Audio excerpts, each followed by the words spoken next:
guys, I apologize for my other video cutting short. The free version only gives me 15 minutes and we have a few more slides to go over. So on this one, number 52, large-scale evolutionary patterns are called macroevolution. And it's these patterns that we are going to look at to show how life evolved um, after our first species appeared. Okay. So macroevolution, large-scale evolution patterns. One of those evolution patterns is extinction. And extinction is the disappearance of a species forever. And scientists have hypothesized that more than 99% of the species that have ever lived are now extinct. And many of them involve mass extinctions, which wipe out entire ecosystems. And some mass extinctions have been caused by many large volcanic eruptions, continental drifting and moving, sea levels changing.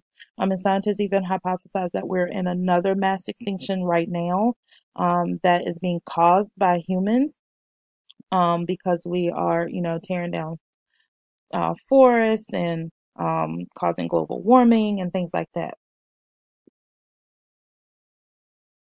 All right, a second pattern of evolution is called divergent evolution, and divergent evolution helps us account for the many species that we have on Earth, because it's when a single species evolves into several distinct forms that each live differently. And the finches that Darwin studied on the Galapagos Islands are an example of that, where they started off on the mainland, and then each island had finches that were adapted to that particular island. And so divergent divergent evolution is also called adaptive radiation because the species spread out and adapt to their environments. All right, a third pattern of evolution is called convergent evolution. Now, divergent evolution shows that there is a common ancestor and that there's evolutionary history between the species. Convergent evolution, however, does not show that a species is related.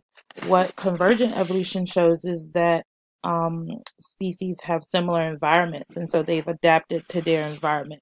And so convergent evolution is where unrelated species and unrelated organisms look alike because they have the same environment. All right, and so we can look at the streamlined bodies of a dolphin, which is a mammal, a shark, which is a fish, and then a penguin, which is a bird. So they are all different types of vertebrates, but they all have the same body shape because they all have to be able to swim swiftly through water. All right, a third pattern of evolution is called coevolution. And this is the process in which two species evolve in response to changes in one another. Um, and so an example of that is a flower and its pollinator. So the hummingbird has evolved a longer beak to be able to fit into the shoots of the flower. Um, and the flower has evolved brightly colored petals to be able to attract the pollinators, the hummingbird. All right, and then our last two patterns of evolution just shows how species can change either abruptly or slowly.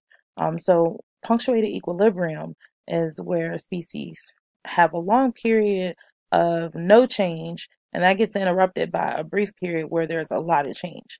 And so we can get a lot of species that evolve at one time based on those different characteristics. And then gradualism is just a slow, steady change where you have one species that continues to survive and evolve, and then another, maybe smaller group branches off and eventually forms its own species.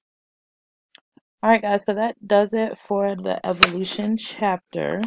So let's just go over the answers that you should have on your sheet real quick. So 35, a scientist who studies fossils is a paleontologist. 36, preserved traces or remains of an organism are fossils. 37, when organisms die out, that's extinction.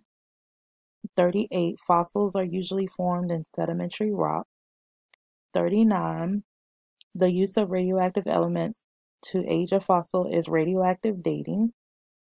All right, 40, you just have to know how to find the radioactive dating on a chart and on a graph. 41, Earth's early atmosphere was missing oxygen. 42, Earth is thought to be 4.6 billion years old.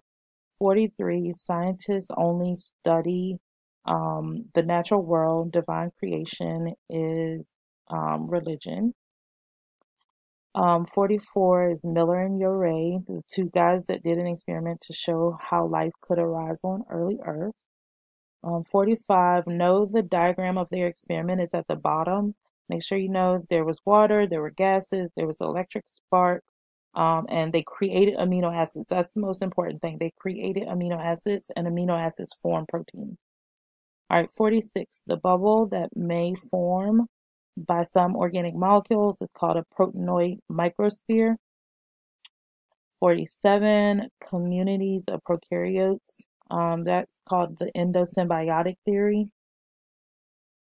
48, when species evolve in several different forms, that's called divergent evolution or and adaptive radiation. So it's both. All right, 49, the process by which unrelated organisms come to resemble each other is called convergent evolution. 50, when species evolve together in response to changes in each other, that's called coevolution. 51, long stable periods followed by brief periods of rapid change is called punctuated equilibrium. And then 52, large scale evolutionary patterns are called macroevolution. All right, so the rest of your assignment for today is for you guys to complete the quizzes. And it is going to review a bunch of the diagrams from this PowerPoint and from the rest of chapters 15 and 16. And these will all be on your test next week. A lot of them you already know because it goes through those structures that we just had a quiz on yesterday. So if you get a 60 or above, then you will receive a 100 for a quiz grade. A lot of y'all need this 100, so go ahead and make sure you get that done. I've also included the link to the flashcards if you want to study the flashcards before you actually take the quiz. You can do that. All right. Have a good day. Be good for yourself. See you guys on Monday.